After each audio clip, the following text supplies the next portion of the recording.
Hello and happy Friday, everybody. It's that time of the week. You know, it's time for the Security Token Show, which means Kyle and I, we've got your weekly dose of what's happening in the tokenization and RWA space. And man, what an episode we've got lined up for you today. I'm your host, Herwig, and of course, joined by Kyle. How are you, my friend? How's it going this week?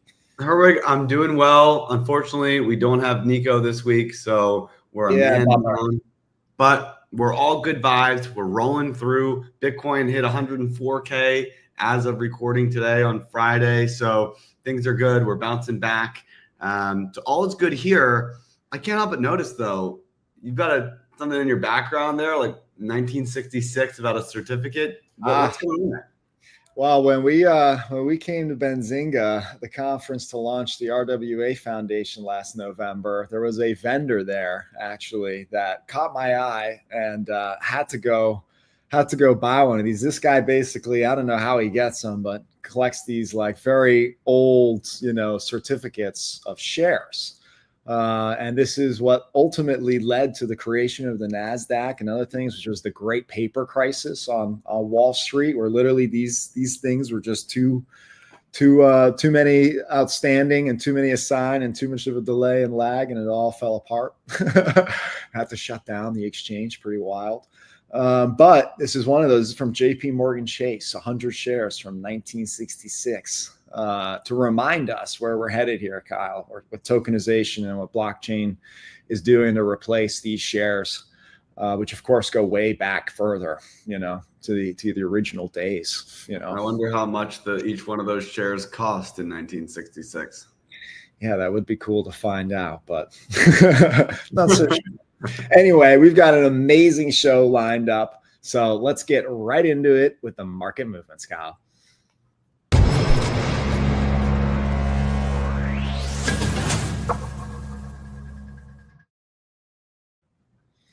And another good week, I'd say, on the books for the industry. I saw some very cool updates I'm excited to get into, Kyle. And again, we don't have a guest contributor here this week, but as always, it's great to dive in. And I would love your thoughts on this first one here about Hamilton Lane, Kyle, and Republic.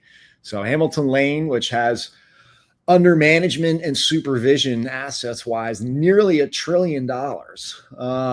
We've seen them be very active over the last several years in going to the different vendors globally and in the US, Securitize and many others, to basically test out their platforms, operate, and bring their product library to these new distribution channels, these new tokenized marketplaces, if you will. And, now they've added Republic to that list. So that's a huge win. I saw an interview on Bloomberg, like Hamilton Lane is really going out and endorsing the future of democratization, of these products to retail. And of course, Republic is, they won our company of the year a few years ago because they are doing exactly that. And they are embracing tokenization heavily. So this is like a hand-in-hand, a win-win, I think, for these companies. I think it's a great partnership. Kyle, what are your thoughts on this? Yeah, I totally agree. I mean, Hamilton Lane has, according to this article, $947 billion in assets under management. So this is no small firm. This is an incredibly large institutional financial company that is embracing tokenization, looking into how to access retail. I mean, this is the trends. These are the institutions that you're looking to bring into the space to give validation to the market. So I think it makes total sense. Happy to see Republic with a big win here. I wonder what the partnership exactly looks like. If Hamilton Lane is expecting to do tokenization stuff, kind of like Biddle's fund from BlackRock, or whether they're trying to do crowdfunding style of feeder funds. It'll be interesting to see how this partnership actually manifests from an operational standpoint. And I'm excited to see that over time because Republic has done a really nice job in both sides of the coin. According to the first article, we'll see the first offering from this partnership in the first half of this year. So I hope that timeline sticks. That'd be great to see. That's right. Kyle, next up, we got another big move here, Sygnum. signaling to the market that the both fundraising market environment is hot, but also the era of unicorns are here, Kyle. Once again, for crypto and tokenization companies, given Sygnum's activity in the tokenization space. They've officially raised another $58 million at a value that they say is north of $1 billion, which is up from $900 million in their previous round last year. And they're just like on a funding spree. I don't know if they're like going through it super fast too, but they are raising a bunch. And wow, I think we're going to see many other $1 billion valuations come in this year as well, Kyle. So yeah, any thoughts on this? Yeah, well, they say here in the article that they have grown their client assets by 25% to over 5 billion. So they certainly have a lot of assets under management that they're helping out here from a crypto perspective. They're working to break into the EU, into Hong Kong. They already have a presence in Switzerland and Singapore and in the Middle East. So they really are trying to cover a global footprint here to facilitate tokenization. But yeah, this is just a huge funding round from a huge financial institution. Definitely one to watch moving forward, how they're going to be working with a lot of these different larger bank partners. And we do know that they have a soft spot for tokenization. So it'd be wonderful to see them offering custody or some sort of underwriting or escrow or some of the very needed financial transactional systems. That's pretty important here. So exciting to see from Sygnum. And great timing. Yeah. So the next one, Herwig, is a company called Tradable. And Tradable has been focused on tokenizing what has been by far the hottest asset segment in TradFi, especially in the private markets, which has been private credit. We've seen how private credit has essentially dominated in this high inflation environment for wealth management firms, for larger family offices and institutions. And now we have Tradable, who has tokenized what they're describing as 1.7 billion in private credit using the ZK Sync blockchain. So this is a what they call institutional grade credit positions, and the portfolios range from 8% to just under 16% in yield. So this is really taking it a step further than the BIDL fund or the tokenized treasuries that are going to offer you 4 or 5%. Now we have private credit opportunities that can go as high as 15%.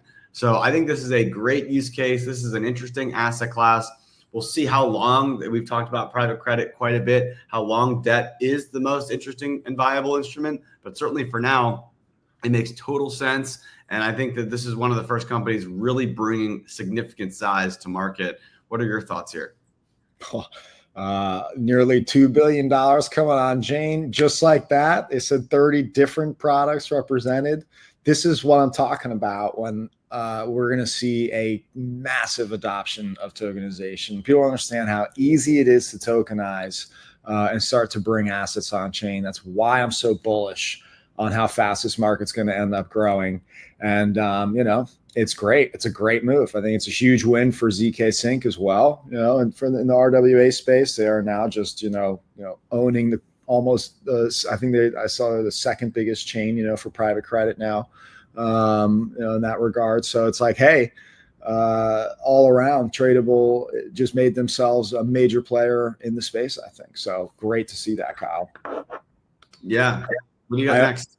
I also got Liquidize announcing that they're a tokenization company that's hopping on Red Belly out of Australia. So we've been seeing a lot of moves from Red Belly.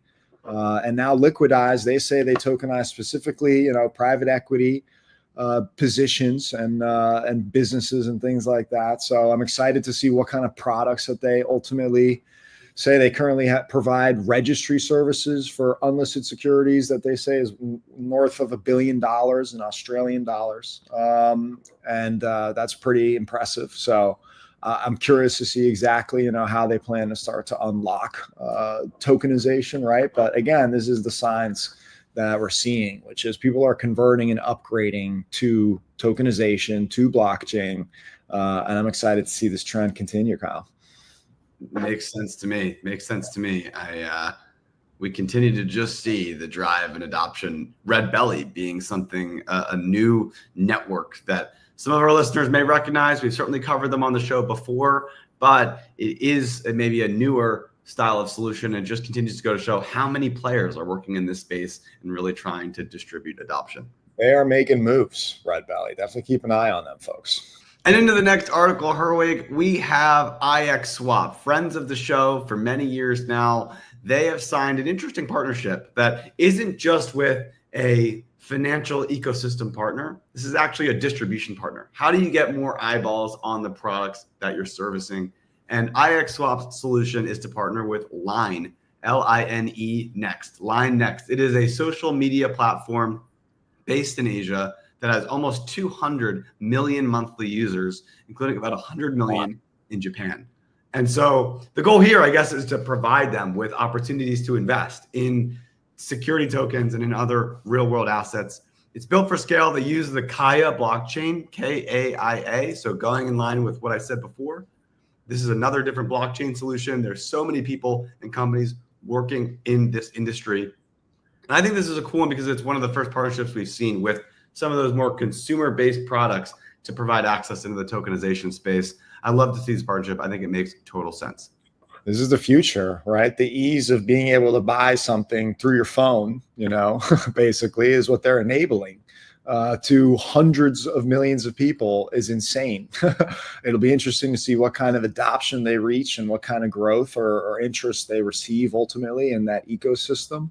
But I think it's an absolutely smart play, Kyle. It's just like you said.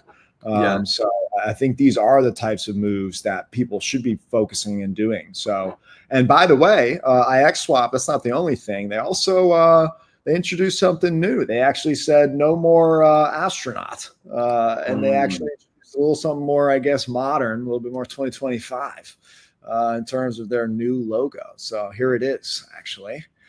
So I don't know if you have any thoughts, Kyle, but it's obviously, I think some people may have looked at the Astronaut as just a little too crypto-esque or a little bit too,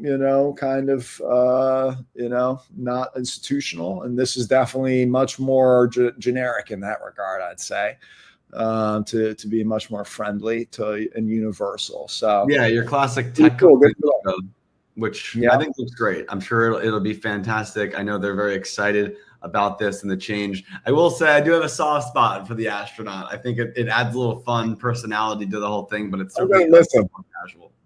I'm going to miss him for sure. But it seems like a normal step for them to take, and that'll look good for the IXX, icon everywhere as well. So I kind of like it in that regard. But Kyle, we're actually also going to be introducing a new logo for STM in the near future. So we get you, IXSwap, we get you. And we actually also have news from Brickken that they've raised $2.5 million. So congratulations to Brickken. We actually have an interview coming up on that.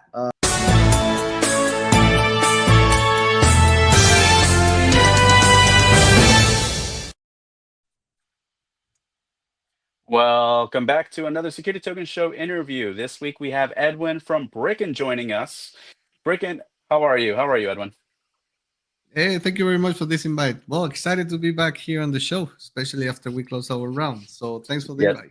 Absolutely. Thanks for coming on. $2.5 million close. That puts you at a $22.5 million valuation there. Tell us a little bit about the raising of capital process, especially in the environment we've been in, and where you see, capital raising going for tokenization.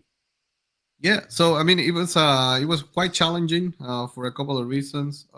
We're an application, so a lot of funding happens at the infrastructure layer protocol, and in our sense, we're at 2.5.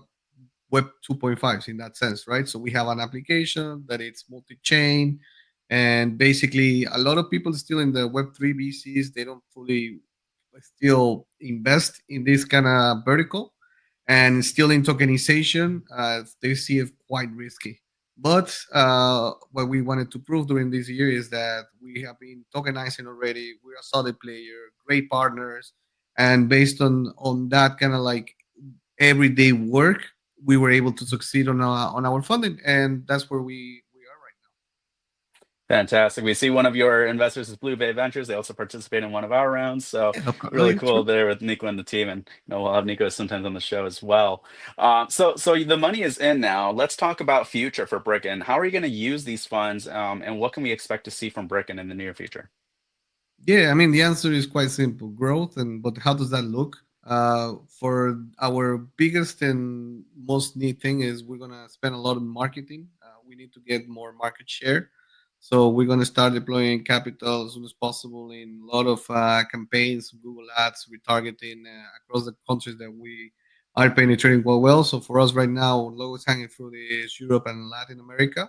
See a lot of leads. We're starting to generate a lot of leads from there, and that's kind of like our priority. And secondly, it's scale up team. We're ready to have some certain positions. We're 25 right now. We want to grow to 35, so that's 10 new members in the next hopefully 2 or 3 months. And that's basically what allows us to start growing our KPIs, because obviously we got funded and there's a lot of expectations that we have to comply with. So very exciting times, and obviously tech-wise, we have a very healthy roadmap as to how we see tokenization evolving. Now that we have a lot of know-how, and especially now the muscle to start hiring new members in the team, and exciting times are coming for sure. 100%. And part of that, those solutions, yeah, and in the article it mentioned, enterprise grade solutions, I guess we'll be building out as well, transitioning into that institutional realm too. Tell me a little, I want to get more details on that. What do you Of think the course. institutions need and what are you guys building for them? Yeah, I mean, there's without a single doubt that institutionals are the big money, the asset managers, the banks, and we've been running really good with SMEs. But this past year, we started interviewing and getting close with a lot of, especially here in Europe with banks, as to how they see asset management or what are they looking into tokenization. So we started building our know-how and start painting, if I may say, how can we create a model specific for them? Like how does the KYB looks, the credited investors, is how to the transaction should look compliant, especially now in Europe with the whole travel rule, Michael, and everything. Like everybody's looking into the most fulfilling at the compliance level, and basically what we started creating and producing was specific models that we can adapt to our already made digital asset platform, that that it allows us to initiate conversation at the higher level with these institutions, because they believe that through that they're still compliant, but their holding of asset management or tokenization for whatever they do is something they can start testing out, right? And one of the last things I would like to say is we enter this without the thought that we're going to renew everything that they already have. What we're succeeding is connecting through their legacy systems and just upgrading through our system what they already have and use. That's where we are actually succeeding a lot now.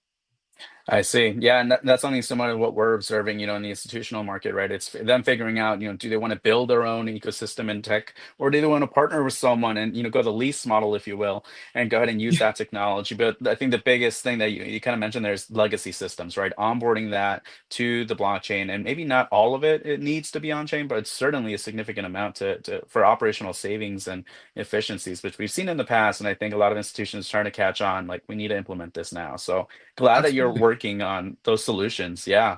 And off of that, kind of looking a little bit more into the future here, but maybe even the present.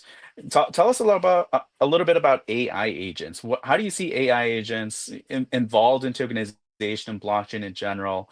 And what are you guys building towards on that end? I'm a big fan of machine learning and everything with the AI capabilities, just because of how efficient one can become, right? I mean, it's a great tool.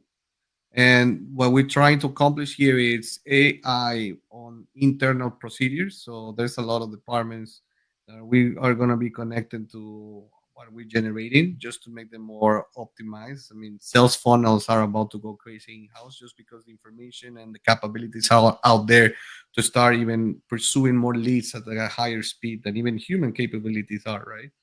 And on the outside for our product, we are looking at it as to constant help for our clients, because we're still in a very niche kind of like a financial vertical, right? The tokenization layer, like maybe 1% of all everything is tokenized or even less. And we see a lot of structure. We worry a lot about the user experience and education phase for our clients. So we're developing wizards and and help for them to understand what should they do, where should they go, kind of like a constant financial advisor that is next to them, but also at the same time fulfilling the technological knowledge as to, hey, have you pictured this? Are you updated with this? This looks like this. Your valuation is this. So kind of like the journey for Brickken this year that has to do with a lot of AI agencies help clients that they don't need Bricken's help. There's no human help, and any company of any size can jump in, tokenize on themselves, and they have full knowledge as to what are the steps, what do they need, how to help them on blockers. So for us, the AI unit, it's an absolute help and assistant, if I may. And we also looking for something else that I really don't want to build, but it has to do with analytics, and it's how all information is happening on chain, and that's very valuable information. And we have a couple of ideas as to how we can nurture that for our clients and their investors, just because information has worth. Couldn't agree more. On the first part, you're essentially making it easier for any issuer really to come on and tokenize an asset. And to your point on, no real human interaction there. So obviously that's a big help right there. Especially, I know that you're kind of like the official tokenization partner on, with BNB chain, and we saw how easy it is, as they're guiding people, right? So this takes it to another level. And as we all know, private markets has a lot of potential to come on chain and really grow that the RWA, market cap at exponential levels, which does bring me to a question for you, Edwin, here. Tell us about your predictions. Where do you think we're going to be by the end of 2025? Right now, we're at $50 billion, not excluding stable coins. So where do you think we're going to be end of year? Feel Yeah, free I'm to gonna include go. these stable coins. Of course, I'm gonna go super positive here and say, like, without a doubt, we're gonna see the first trillion, right? We're growing at a higher speed than they were forecasting, just because the adoption rate just started booming over the past couple of 6 months, if I may. This year, we're already seeing a lot of evolution in the stable coins market. There's a lot. Obviously, stable coins still the first and most important real world asset being tokenized, and now a lot of T-bills running on chain. And now on our sector of what we do with its private credits or loans or equity, kind of like that's the third layer that is coming. And we're seeing a lot of evolution in that sense. Stock markets, tokenized versions are being enacted in different countries. In Europe, we're about to see the couple of first ones. So I think that the speed of adoption has accelerated at the rate that no Gartner official file even established, right? I think just the adoption of how we are running here, it's faster than we forecasted, and it's super simple. Why? Because it's so efficient that there's a lot of fees that can be evade, and obviously efficiency and optimization brings more optimization as to how much money you spend, and everybody wants to save bucks. But if you save percentages on fundings or on cross-border transactions or everything, there's a lot of money that blockchain saves as a whole. 100%. I think that Herwig actually predicted the same, $1 trillion a couple of weeks back on the show here. So glad to see you're in good company there, and vice versa. But to your point on stablecoins, I think that makes sense, right? And we also see a lot of the stablecoins and other DeFi projects are taking their treasuries and investing them into liquidity products like money market funds and the sort. So that's going to grow the AUM for those assets too. So there's a lot of potential. I don't think $1 trillion is ridiculous at all, actually. And really excited to see again this exponential growth. A lot of people are starting to understand tokenization, RWAs. So can't wait to see where the market takes us. With that, Edwin, any last thoughts that our users, or viewers should be, watching out for, especially on the Brickken side, and how can they get in contact with you if they want to work with you? Yeah, of course. I mean, quite simple. Brickken.com. They can find a consultation with us as to how tokenization, or they can onboard their business to tokenization. And yeah, we sign up to our newsletter and follow us on Twitter, LinkedIn. We're quite active into letting the people what we're working on actively. We have a very nice roadmap, and the whole thing that we're trying to accomplish is to make it as simple as possible, reduce the barriers of what is tokenization or why blockchain, or if this is expensive or not. We really want to go for the mass market, and I strongly believe that in the near future, the whole capital markets are going to be tokenized because it's just a backend. We're not gonna go for silos in legacy systems that we already tried, and that was fine. But this is kind of like the new version, the upgrade, and it's fine. We need that. I think it's been a while since capital markets as a whole got that huge upgrade, which came with digitization. But now this is kind of like the new version. So for our journey, we have to bring as many companies, much liquidity on chain to start kind of like going to that new evolution that it's going to happen sooner or later. Couldn't agree more. Couldn't agree more. Thank you, Edwin, for all your insights here, coming on the show, and everyone else watching. If you know someone that could potentially be tokenizing an asset, send them over to Brickken and have them check out their platform and so forth. But with that, we'll be transitioning on to the next section of the show. Thank you very much.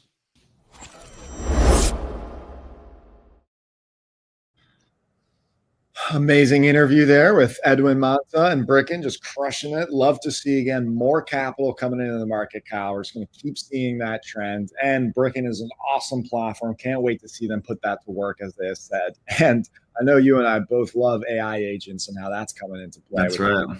So love to see that they're forward thinking on all that. But Kyle, we've got more news from the industry. I'm going to kick it off here. Starting off with the National University of Singapore, okay? And Northern Trust and the UOB, they said they're proud to announce that they have officially, partnered on basically putting their, I think it was their fourth or their third green bond, which they issued in 2023, on the Matrix Zenith platform by Northern Trust that we had talked about last year that Northern Trust had introduced, right? So they're looking at the carbon credit ecosystem. They're looking at the fact that registries are kind of broken and these markets are kind of broken. Naturally, I think tokenization and blockchain have a huge solution here. So does Northern Trust, and they've partnered up, I guess, here on the green bond reporting for it, and to mint it and hold that data on the Matrix Zenith platform. And I think this is going to be the first of many such deals that we're going to see to kind of formalize. So Kyle, not sure if you have any thoughts on this whole sort of transaction or the broader trend of carbon credits coming on chain. Yeah, I think this is interesting. I remember talking with some representatives from Northern Trust in Asia. I think it was in Singapore. And they were talking quite a bit about how they were relatively risk averse, but they were open to building tokenization solutions that were contained within their own custody solution that they owned internally. So I think this makes sense that this is the direction that they're heading. I don't love Matrix Zenith. I think that's a crazy name, but regardless of that, I think that this makes total sense. And green bonds continue to drive a lot of the demand in especially Asia for a lot of these government instruments and these banking instruments. So I'm less familiar with the green bond style of asset structure and why perhaps that is the real benefit here. What makes the structure of a green bond more likely to be tokenized is something I think that is very worth diving into. But it's an interesting trend that continues here over the years. No, I mean, we've covered green bonds quite a bit, I believe, typically out of Asia on the past on the show, Kyle. So This deal makes a lot of sense. And Matrix Zenith, whether you like the name or not, I think it's a smart play by Northern Trust to go after this kind of, green bond and potentially, the carbon credit market as a whole, right? So very cool stuff. Yeah, we got more. The next one is from a firm that has a name that's not quite as clear for me to pronounce. Tyke, Tykhe, maybe. Tiki Capital. So they're Tykhe Capitals. They're tokenizing a money market fund. So they're based in Asia, and they are doing the same model that has worked so well for a lot of these different companies. The keys here are they have already done multiple tokenizations. So this is their fourth STO security token offering. They did a real estate one, they did a private debt one, and they did some sort of AI tech focused play as well. This is number 4. And this is just a straight up money market fund. $5,000 minimum investment is the main focus there. It is regulated in Hong Kong. So it is going to be, as they say, the first tokenized money market fund in Hong Kong that is pending approval by the SFC. However, they are planning to accept stablecoins into this process. So it is a fully digitally native structure that brings traditional yield onto the blockchain. The other thing here that I thought was interesting is that they are planning to have it be secondary listed. So this is going to be something that you will be able to trade for liquidity. And theoretically, this is another good product that, with security tokens, we've seen how, liquidity sometimes can be difficult and these things trade at a discount. But if you have a cash flowing asset that has a real present value, theoretically, that will just present arbitrage opportunities for investors to snap these things up at under market to juice the return. So I think that this makes a ton of sense to offer secondary market activity here to build liquidity for the product. So congratulations to all the firms involved in bringing this product to market. Yeah, I mean, it seems like a full stack ecosystem that Pioneer, I guess, and I guess the full ecosystem they developed there under Untitled Capital, which is the fact that this is like a first happening in Hong Kong here, a first of its kind, which, I think we're going to see that trend across Asia. I think Open Eden's out of Singapore, right? We're going to see just across Asia, a lot of these kind of products launch.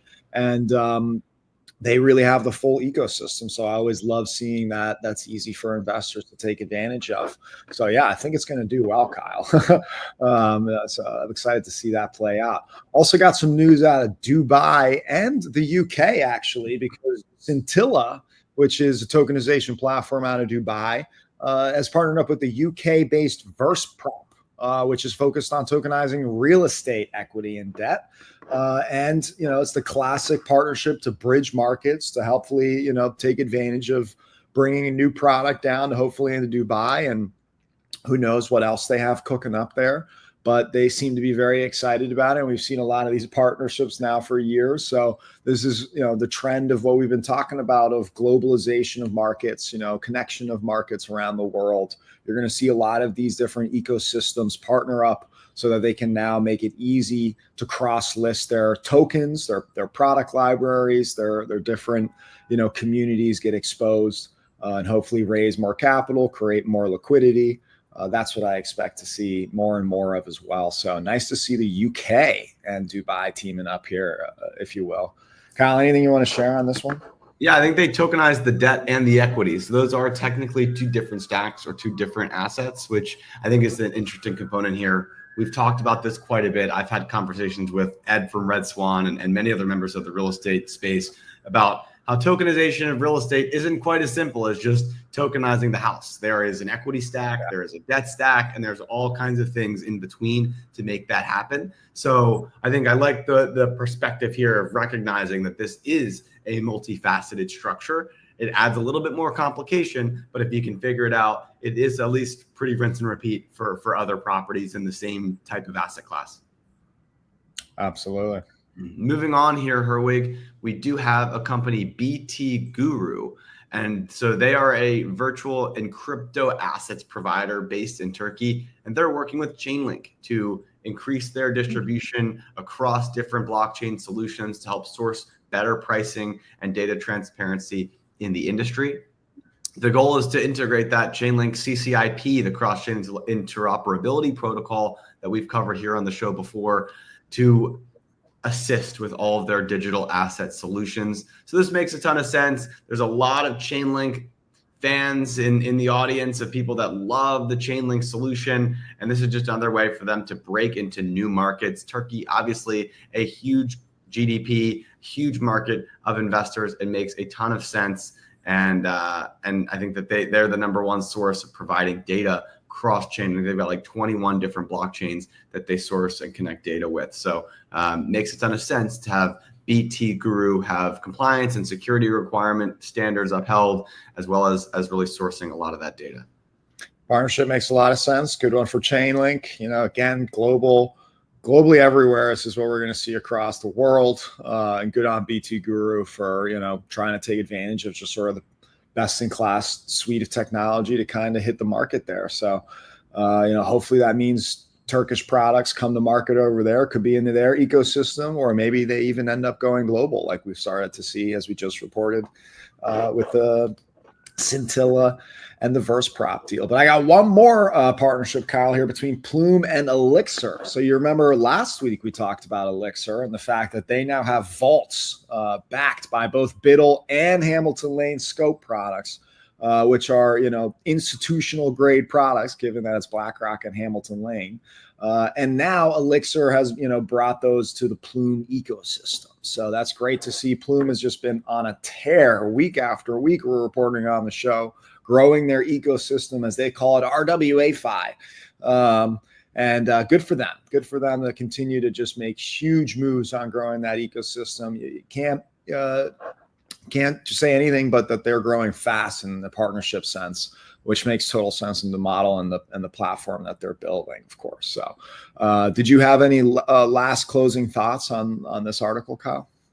Well, look, Plume continues their integration manifestation, and they just are crushing it. So major shout out to them. Elixir has done a nice job in working with some of these largest firms. And this is just all infrastructure stuff that maybe sounds boring on the surface, but this is the stuff that makes this industry possible. So I think that it's worth covering. It's worth giving these companies credit, because as you and I know, Herwig, building in the trenches is much harder than it looks from the outside.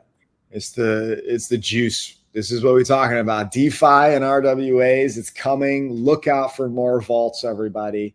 And we'll see if it helped them win Company of the Week later. But first, a quick update from the RWA Foundation.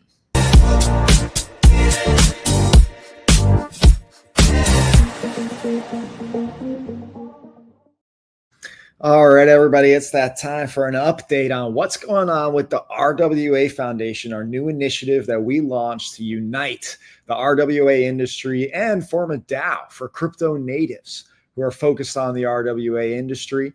We've got some good news on that front. We got a roadmap coming out next week, so keep your eyes peeled. I'm excited to get into a little bit more of the details and the breakdown of how we're putting this together. And of course, it's a lot of moving parts with all of our different 30 plus partners that are involved in the RWA Foundation and still growing. So expect some new announcements on that front.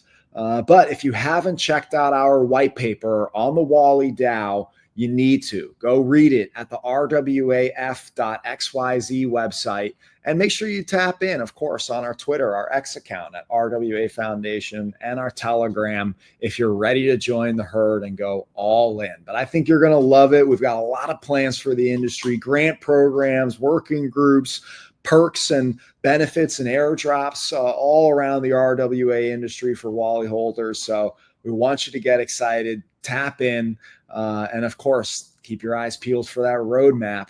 We'll get more updates on you next week. Let's get our companies of the week going now.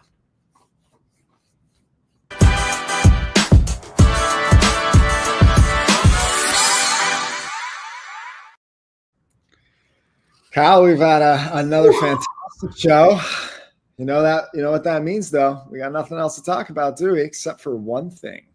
This is the most important time of the week, Herwig. Not only because we have an amazing stock certificate in your background, really showcasing how far we've come as a society, as a capital markets ecosystem, as a global financial network. No longer are we using paper and pencils. No longer are we using Excel spreadsheets. Well, I guess maybe sometimes a lot of companies are, but now we're into tokenization, the future of blockchain technology. And with that, we like to give our award for the biggest companies making moves in the most cutting edge industry in all of finance. This is no joking manner. This is the most serious accredited award in the history of awards that are being provided.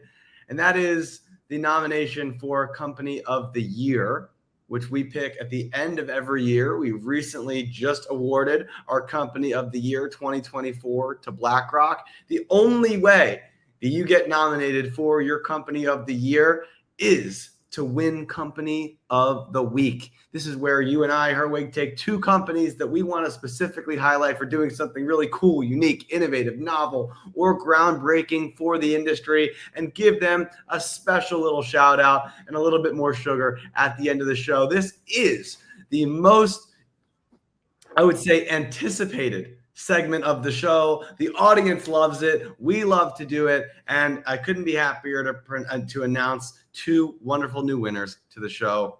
Herwig, please take it away. Some of the freshest entries of the year, since we didn't get to cover one last week due to BlackRock, taking the crown there for 2024. Congratulations, BlackRock, once again. But I am excited to give it out this week, and it was tough. I did want to kind of went back and forth, not going to lie. But ultimately, Tradable, you got it for me. Company of the week, putting on almost $2 billion on chain, basically seemingly overnight. I'm sure there was a lot of work behind the scenes, but this Chicago-based company is making moves, folks. And I think this is, such a highlight for how you can quickly put assets on chain. We're not going to see these small growth plays anymore like we've seen these last couple of years. We got big finance and big players coming in to say, hey, we've got size, we're going to put it on chain, and this market's going to grow very, very quickly. And Tradable is doing exactly that. So congratulations for that. You're my company of the week. Congratulations to Tradable. This asset class has needed to come to tokenization. It seems like a natural fit now that we have the money market funds, now that we have the treasuries. It only makes sense to have private credit. I think that this is a super hot industry still, that we needed to create tokenized versions of this to really fit with the 2024, 2025 demands for this type of asset class. So really, really exciting. Makes a ton of sense to give the award to Tradable. Helps that our predictions also have often included private credit as one of those growing markets. So thank you, Tradable, for finally. That's right. That's right. Kyle, who you got? My winner this week is the digital asset bank Sygnum. Sygnum just raised $58 million of fresh new capital, and that follows their $40 million funding round just a year ago. They're now a unicorn in the industry. And I wanted to shout them out. If you don't know Sygnum, they do a lot of the tokenized deposits work. So they've tokenized treasuries from many different digitally native companies, as well as actually tokenizing some of their own deposits and providing that information on chain using Chainlink. So I think that they're really pioneering this idea of banking transparency with reserves. And I think that that's a tremendous thing in the age of, we've seen multiple banks over the last couple of years go bankrupt. Many banks are getting bailed out by governments. It's not fair to consumers and to investors alike to not be able to see where their reserves are at. And I think that in the day and age of blockchain solutions, what Sygnum's doing in driving that forward internationally, I think is incredibly commendable. And it's exciting to see another unicorn break into the crypto space. The first one of the year, at least I think, at least in the crypto space, but maybe all around in general. So congrats to them. That's a big, nice little accolade to claim. I think so. Congratulations, Sygnum. Great win, Kyle. Great pick. Yeah. So now they can say that they were a unicorn, but more importantly, that they won Company of the Week for Security Token Show episode. Definitely are more proud about that one. No doubt. And with that, that's the show. Be sure to like and subscribe if you haven't already. And please do share. That also helps. We're trying to grow our reach. It'll make sure that we can keep giving you the best content and material every single week. But of course, you can tap in the meantime on our social media, on X, on LinkedIn, at stm.co. We've got great newsletters, great data and research, and a whole lot more. So go tap in there. And in the meantime, we'll be hanging out with the herd in the RWA Foundation Telegram. Make sure you read that white paper, folks. And Kyle, any closing thoughts from your end? Happy to be here. Buy our book, Blockchain Explained, Your Ultimate Guide to the Tokenization of Finance, on Amazon. It's a wonderful gift for anyone that doesn't know about the industry or is looking to learn about tokenization. And maybe, just maybe, if you shoot one of us a message, we may send you a signed copy if you're feeling lucky. So maybe think about doing that, and I'll think about putting one in UPS for you. Look at that. Another potential giveaway. Potential keyword. Who knows? Feeling lucky. Well, with that, everybody, have a fantastic weekend and happy tokenizing.